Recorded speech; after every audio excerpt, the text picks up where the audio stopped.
Кейбір жануарлар негізінен етқоректілер, олардың өмір сүру жылдамдығына негізделген, сондықтан кейбір түрлердің саны таңқаларлық. Гепардтар, сұңқарлар немесе мако акулалары ең жылдам түрлер, бірақ ең жылдам жануарлар сүтқоректілер емес. Әлемдегі ең жылдам жануар кене деп аталады. Кене гепардты басып озады деп ойлау керемет көрінгенімен, көлемі күнжіт тұқымындай болатын, бұл түр секундына 322 дене ұзындығын жылжыта алады. Егер адамдар осындай жылдамдықпен қозғала алса, ол сағатына шамамен 2092 шақырым болады, және орташа жылдамдығы басқа жануарларға қарағанда әлдеқайда жоғары. Рекордын біле отырып, қалған жануарлар соншалықты таңқаларлық емес, бірақ адамның жылдамдығы сағатына 45 км екенін ескерсек, олар әлі де керемет. Перегрин сұңқары, құсы орташа есеппен сағатына 100 шақырым жылдамдықпен ұшады, бірақ ол жасын байқаған соң, қуып жеткенде сағатына 320 шақырымға дейін ұша алады. Оны 6 құрлықта да кездестіруге болатынына қарамастан, қарақұйрық көптеген аймақтарда сирек кездеседі. Ол 20 ғасырдың ортасында жойылып кету қаупінде болды. Бұл әлемдегі ең жылдам жануарлар. Гепард, бұл мысық қысқа қашықтықта сағатына 120 шақырым жылдамдыққа жетуге қабілетті жердегі ең жылдам жыртқыш болып саналады. Өкінішке орай, бұл осал санатқа жатқызылған, жойылып бара жатқан түр, өйткені мако акуласы, бұл қауіпті теңіз жыртқышы, аң аулау кезінде сағатына 124 шақырым жылдамдықпен жүзе алады.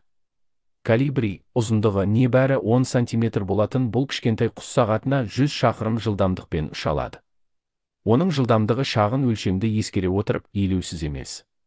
Жолбарыс қоңызы, ол секундына 2-5 метр жылдамдықпен қозғалатын ең жылдам жәндік және қауіпті жыртқыш болып саналады. Егер ол 810 метр биіктікте адам болса, сағатына 1-80 шақырымға тең. Кішкентай жәндік көздерін шоғырландыру үшін жиі тоқтап тұруы керек, өйткені оның қозғалу жылдамдығы оның олжасын табуға мүмкіндік бермейді.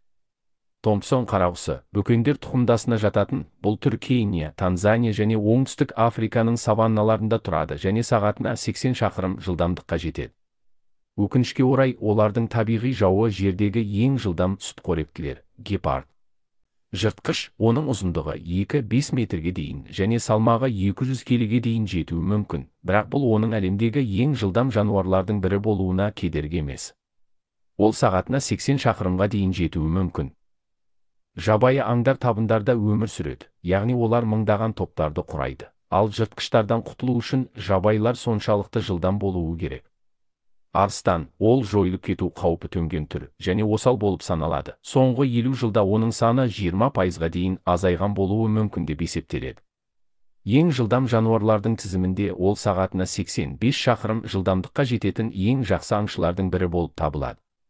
Бөкен, олар Құрама Штаттардағы ең жылдам сүтқоректілер, және қазіргі уақытта табиғи жыртқыштар жоқ. Олар сағатына 88-5 шақырымға дейін жетеді.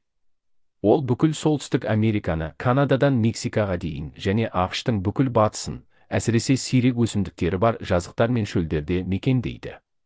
Семсерші балық, ол сағатына 97 шақырым жылдамдықпен әлемдегі ең жылдам екінші балық ретінде орналасқан. Бұл ұзындығы 4-3 метрге дейін, салмағы 500 келіден асатын ірі жыртқыш.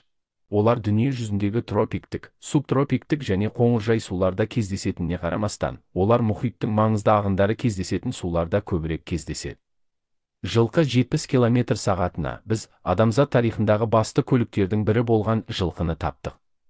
Бұл сымбатты жануарлар 70 км сағатына жылдамдыққа жетеді. Егер осы видеомыз ұнаса арнаға жазылыңыз. Сіздермен әлем арнасы.